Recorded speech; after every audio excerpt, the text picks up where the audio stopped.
It was supposed to be a special evening. I had worked extra hours, saved up, and reserved a table at one of the finest restaurants in town. The kind of place where the lights are dim, the wine flows endlessly, and the waiters glide like they're part of the atmosphere. I thought it would be a night where my girlfriend would proudly show me off to her friends, maybe even acknowledge how much effort I had put into making it all happen. But the moment we walked in and she introduced me, my entire world shifted.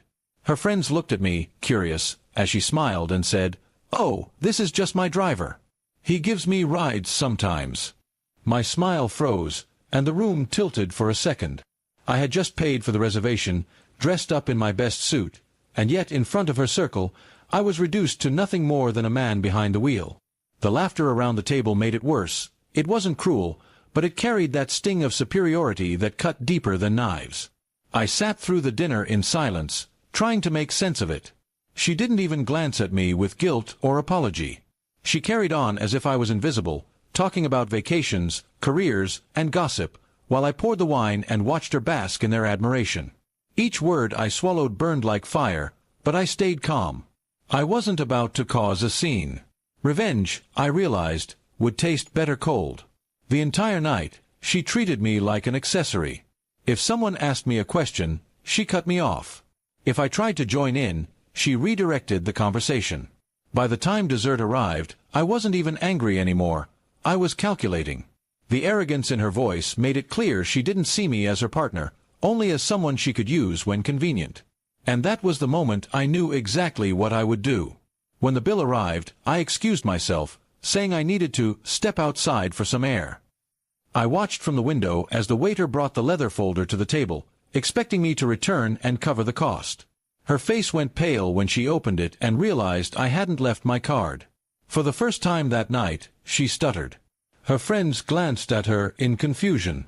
The great image she had built began to crack. I let her sit there for a few minutes, fumbling and panicking, before I walked back in with perfect calm.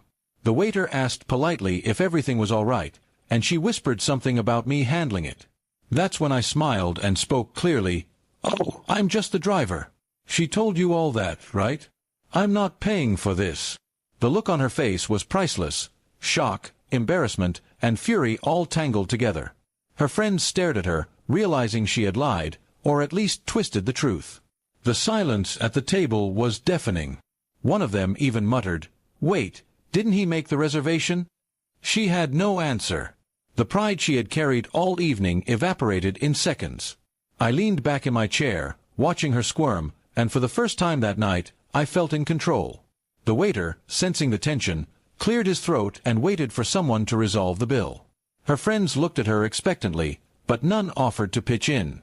It was her show, and now she had to pay for it. With trembling hands, she pulled out her card, mumbling something about handling it. I almost felt sorry for her, but only almost. After dinner, she stormed outside, accusing me of humiliating her. Her voice was shrill, desperate to regain the power she had lost. I stood calmly, letting her words wash over me. Finally, I said, "You humiliated yourself the moment you called me your driver." I just let the truth reveal itself. Her silence after that was more satisfying than any argument.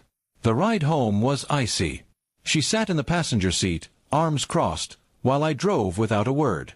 Every mile felt like a final nail in the coffin of our relationship. By the time we reached her apartment, I already knew this was the last ride I'd ever give her. She stepped out without saying thank you, slamming the door behind her. I didn't chase her. I didn't need to. Over the next few days, I ignored her calls and messages. She went from angry to apologetic, but I wasn't interested. I realized she had shown me exactly who she was, a person who cared more about appearances than respect, more about status than love. I had wasted enough time being her shadow, her silent supporter. Now I was free. Her friends, meanwhile, reached out.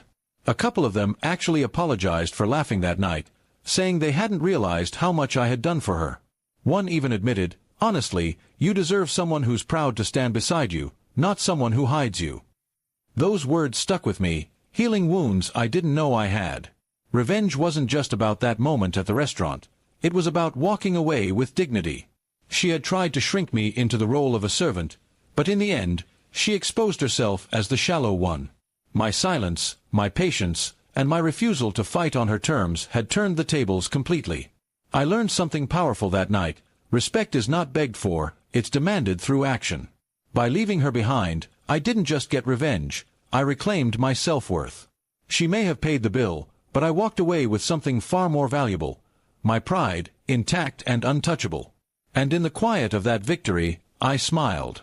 Because sometimes the sweetest revenge is simply showing them you don't need them at all.